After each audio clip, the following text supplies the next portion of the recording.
I'm Maria Chondrogianni, the UCU president. And I'm Holly Patrick-Thomson, the EIS ULA president.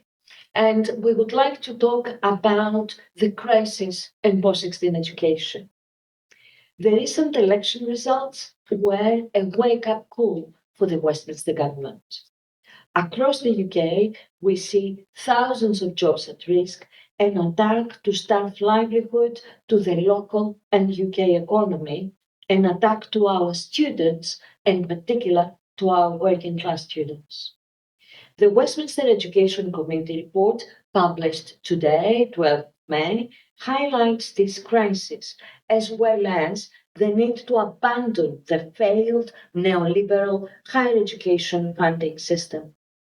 Continuing Tory policies does not serve the Labour government well. A comprehensive policy which welcomes overseas students and foreign talent in the UK is urgently needed. Education, including higher education, is a public good. We demand a fully funded education model which will invest in the future of the UK.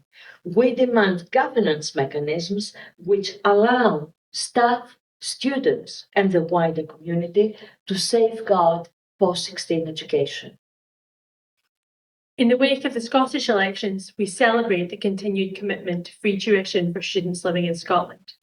But despite this, Scottish universities face an escalating crisis, compounded by 15 years of political choices which have systematically underfunded the sector and left institutions scrambling to survive. Staff have taken a real terms pay cut of over 25% since 2010. Jobs are being lost across the country, and universities have been pushed into a dangerous dependence on international student fees to plug a gap that the government should be filling. And that's why last month the EIS supported a UCU motion to the STUC Congress which demands change. Full public funding of post-16 education, protection for staff jobs, and protection for students' education, and a funding review that actually fixes the problem rather than managing the decline of the sector. Because like their UK counterparts, Scottish universities are world class. The staff who work in them deserve better paying conditions, they deserve job security, and the students who learn in them deserve for their education to be properly funded. It's only by acting very quickly that we can prevent irreversible damage to the sector, which will undermine the educational, cultural, economic and soft power standing of the United Kingdom. It's time to fund our education, our universities, our colleges properly. We call on Westminster to urgently act on the outcomes of the report and support higher education, further education, prison and adult education.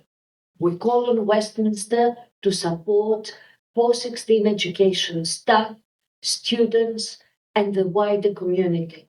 The crisis in post-16 education affects all of us, and there is not a moment to waste anymore. And we call on the newly elected members of the Scottish Parliament to put the sustainability of colleges and universities at the heart of their priorities for the next parliamentary term through full public funding of post-16 education.